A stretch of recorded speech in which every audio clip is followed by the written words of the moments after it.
तुम्हा आम्हाला भिवंडीचे खासदार तिसऱ्यांदाच लोकसभेमध्ये पाठवून एक विजयाची घोडदौड ही आपल्याला मजबूत करायची। एक वेगळ्या विचारातून ज्यावेळेला आपण काम करतो त्या टायमाला कधी या शहरामध्ये सुख दुःखामध्ये आम्ही जोडलेली सगळी माणसं आहोत। कोणाच्याही कधी असा संकट आलं तर त्या टायमाला आपण सगळे एकमेकाच्या कामाला येत असतो आणि तीच भूमिका खऱ्या अर्थाने आपल्या खासदारांच्या माध्यमातून होते आणि आपल्या सगळ्यांना त्याचा चांगला दिलासा मिळतो। निश्चितपणे आपल्या उमेदवाराला अशा प्रकारची ताकद पाहिजे की मागच्यापेक्षा जास्त मतं ही आपल्या विभागातून झाली पाहिजे, आपल्या मतदारसंघातून झाली पाहिजे। ही सगळी जबाबदारी आपल्या कार्यकर्त्यांच्यावर आहे। प्रवीण राऊत यांनी खूप चांगल्या पद्धतीने सांगितलं की माझ्या वार्डामध्ये माझ्या विभागामध्ये केवळ सांगून चालणार नाही प्रवीण, आपल्याला पूर्ण शहराची जबाबदारी आपण सगळ्याच कार्यकर्त्यांनी घेतली पाहिजे। कारण आपण सगळ्या ठिकाणी फिरणारी माणसं आहोत। आपल्या सगळ्यांचे प्रत्येकाच्या वार्डामध्ये वेगवेगळ्या प्रकारचे जिव्हाळ्याची नाती आहेत। तोच विचार खऱ्या अर्थाने जर करायचा असेल तर तुम्हा आम्हाला सगळ्यांनी या महिनाभर पिंजून काढलं पाहिजे आणि 20 तारखेला एक चांगला विजय हा या भिवंडी लोकसभेचा होईल याच विचारातून आपण सगळ्यांनी पुढे गेलो पाहिजे। तर म्हणजे बदलापूरमध्ये विकासाला कुठं आपण कमी पडत नाही। आज आम्ही सकाळी रेल्वेवर पण गेलो होतो, रेल्वेचे काही प्रश्न आहेत त्या बाबतीत सुद्धा नेहमीच खासदार आग्रही असतात, पण शहरातल्या प्रश्नांच्या बाबतीमध्ये सध्या तुमच्या समोर भेडसावणारा प्रश्न एमएससीबीचा आहे। लोड शेडिंगच्या मुळे तुम्ही सगळेजण आम्हाला बोलत असाल, पण खऱ्या अर्थाने तुम्हाला माहिती नसेल आपल्या शहराची लोकसंख्या एवढ्या मोठ्या प्रमाणात वाढलेली आहे की त्या ठिकाणी जवळजवळ 2.5 लाख ग्राहक आपण आहोत आणि विजेचा पुरवठा आपल्याला कमी होतोय।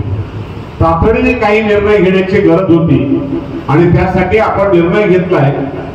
आज जांभूळला 50 केव्हीचं एक ट्रान्सफॉर्मर आयात करतोय आपण आणि येत्या 2 दिवसामध्ये तो बसवला जाईल आणि बदलापूर लोड शेडिंग मुक्त होईल।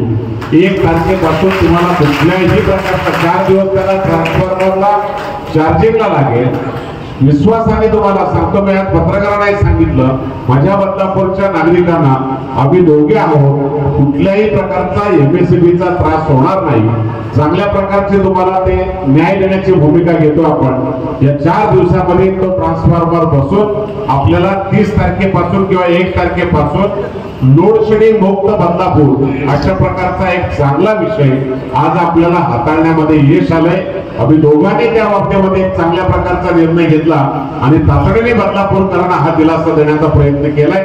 आपण सगळ्यांनी माझ्या सगळ्या भगिनींना सुद्धा विनंती आहे की सध्या एक 4-5 दिवस आपण जरा वीज वापरताना काटकसर करा। एक 5-6 दिवसाचा प्रश्न आहे, त्याच्यानंतर तुम्हाला मोकळीक आहे, पण 5-6 दिवस आपल्याला त्रास होऊ नये यासाठी आपण सगळ्यांनी त्या बाबतीमध्ये प्रयत्न करावेत अशी विनंती करतो।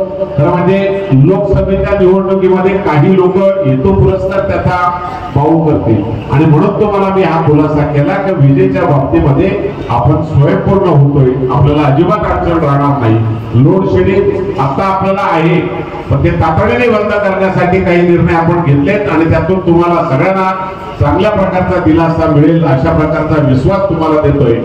या लोकसभेच्या निवडणुकीमध्ये आपली सगळ्यांची ताकद ही अशा प्रकारची असावी की विरोधकाला वाटलं पाहिजे की बदलापूरच्या विकासाला मतदान होतंय। बदलापूरमध्ये जे मतदान होतंय ते विकासाला होतंय। प्रवीण राऊत यांनी खूप चांगले मुद्दे सांगितले की शहरामध्ये पाहिजे ते सर्व रस्ते सिमेंट कॉन्क्रीटचे होणारं शहर असेल तर ते फक्त बदलापूर आहे आणि चांगल्या रस्त्याचं जर शहर जर कोणी विचारलं तर दुसरं कुठलंच शहर नसेल एवढं चांगलं शहर आपण बदलापूरमध्ये बनवतोय।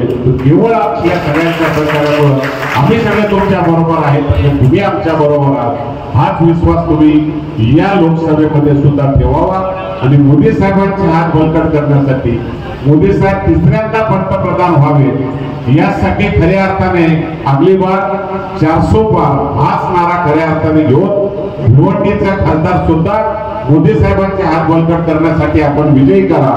कमळ निशाणीवर आपण सगळ्यांनी बटन दाबण्याचा एक निश्चय करा हीच विनंती करतो आणि थांबतो। जय हिंद, जय महाराष्ट्र।